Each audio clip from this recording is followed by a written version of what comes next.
perdón.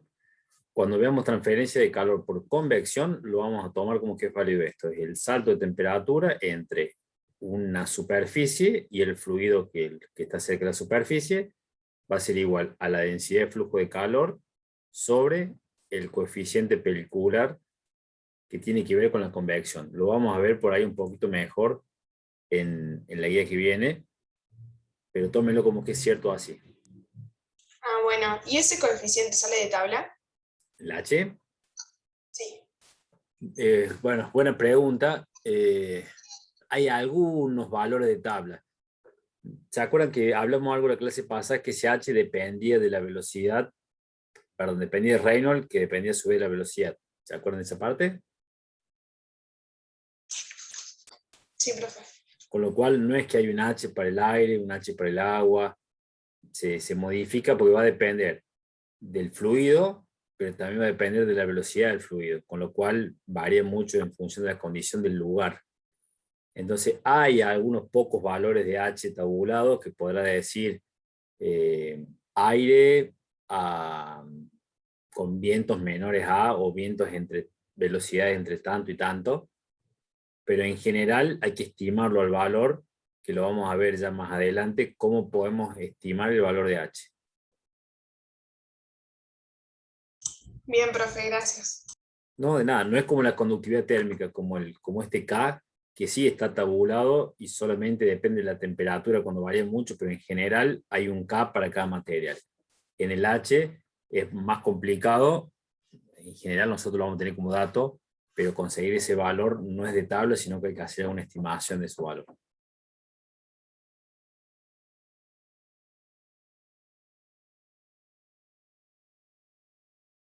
¿Alguna otra consulta?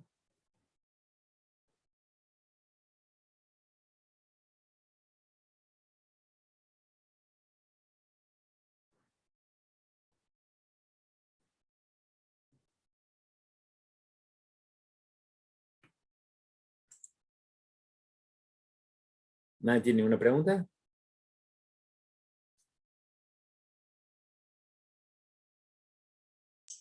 No, profe. No me quedo muy tranquilo. A ver si se me ocurre algo más para sumarles.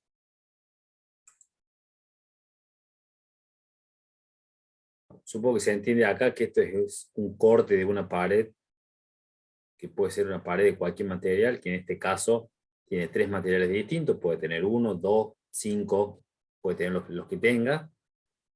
Tengo un fluido de este lado, un fluido de este otro. Tengo la temperatura del fluido que está de este lado, TA, temperatura del fluido que está de este lado, que es menor, TB, y la temperatura en la superficie entre el sólido y el fluido es T0 y la otra es T3. Y tengo varias temperaturas intermedias, cada uno con su conductividad, y este X, en definitiva, la diferencia de los X termina siendo el espesor del material S. O sea, X1 menos X0 me da el espesor del material 1, X2 menos X1 el espesor del material 2, y X3 menos X2 el espesor del material 3. Obviamente que vamos a suponer que está en estado estacionario, o sea, el flujo de calor ya es constante, las temperaturas se van a mantener constantes en función del tiempo. A ver qué más había. Bueno, eso ya lo dijimos, los espesores. K01, K12 y K23 son valores fijos que están de tabla. Dijimos recién, dependen un poco de la temperatura. Si el delta T es pequeño, lo podemos tomar constante. Si el delta T fuera bastante grande, habría que ver si podemos de alguna manera relacionarlo con la temperatura.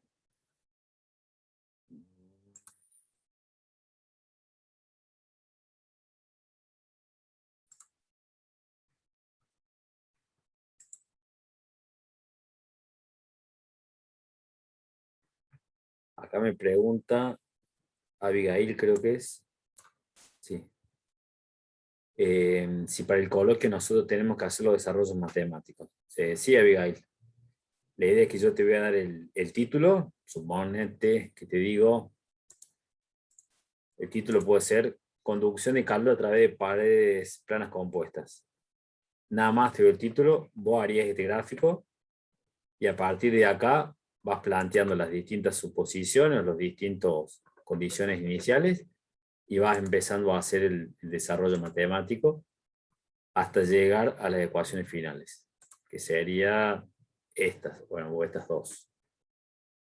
Y después yo te voy consultando por qué supones algo, o por qué acá pones 0 y no 2. Bueno, te voy haciendo preguntas sobre lo que hiciste para ver si está claro el tema.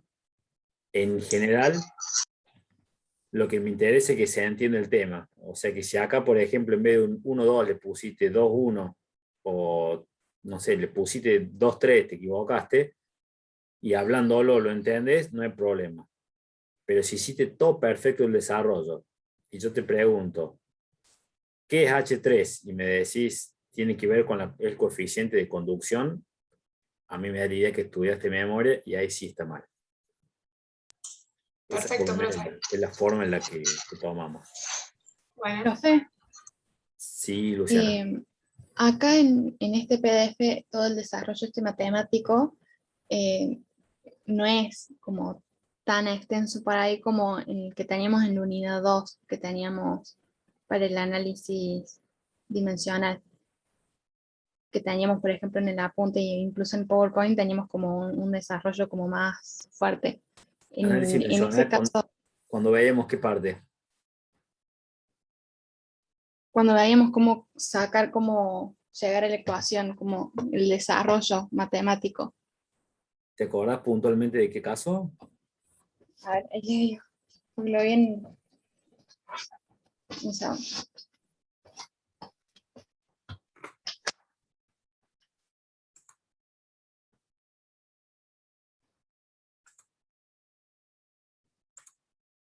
Del teorema de Pi. Teorema de Pi, así con el desarrollo completo, no lo vamos a ver. Creo que se los dije cuando lo vimos, que me interesa que sepan para qué sirve y en qué caso lo vamos a usar, pero el desarrollo en sí no. Ah, genial. Gracias, porque ese era como más No, es bastante difícil de complejo por ahí. seguir que estos de acá, sí. Exacto. De esto de acá, por lo menos espero que les quede claro, el U, que es el coeficiente global de transferencia de calor, nos va a dar una idea de cuánto calor puede transferir o no mi sistema. O sea, el calor que va a ser Q grande, que es el flujo de calor, son kilocalorías hora, BTU por minuto, o sea, calor sobre tiempo. Y la densidad de flujo de calor es el mismo Q grande dividido el área. Kilocalorías sobre hora metro cuadrado. BTU, segundo, pulgada cuadrado. Bueno, este flujo de calor es directamente proporcional al U. Entonces, cuando el valor de U es grande, es mucha la transferencia de calor. Cuando el valor de U es bajo, es poca la transferencia de calor. Y este U está compuesto por los distintos mecanismos de transferencia que va a tener mi sistema. En el caso de este que estamos acá, si yo digo desde A hasta B, ¿qué sucede? Digo, de A hasta el punto 0 hay una convección.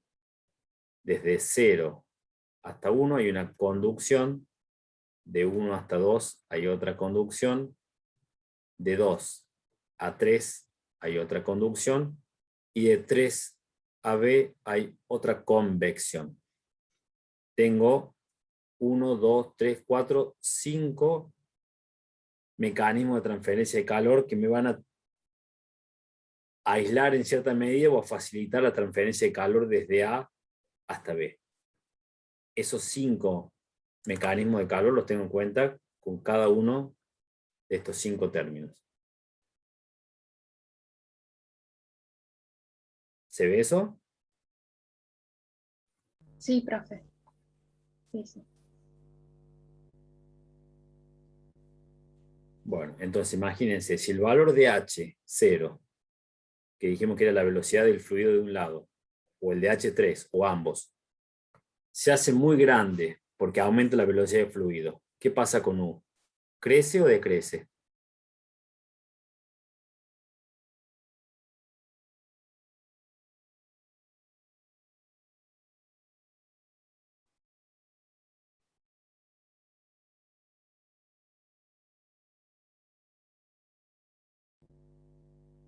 ¿Alguien se arriesga? Si crece el valor de H, ¿qué pasa con el valor de U?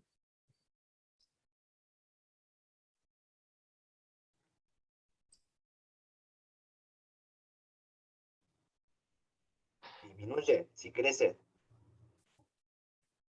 Si crece H. Si Tendría H que crece, pero guarda que crecer, como está la menos porque 1, claro, queda en si el H denominador crece, algo más chico. claro, si Se H divide en crece, menos, que sería U. U Ah, crece. no, no le di cuenta. ¿Sí? ¿Qué quiere decir? O sea que si yo modifico la velocidad de alguno de los dos fluidos de ambos, tengo una transferencia de calor mayor. Ese concepto lo tiene que tener muy claro.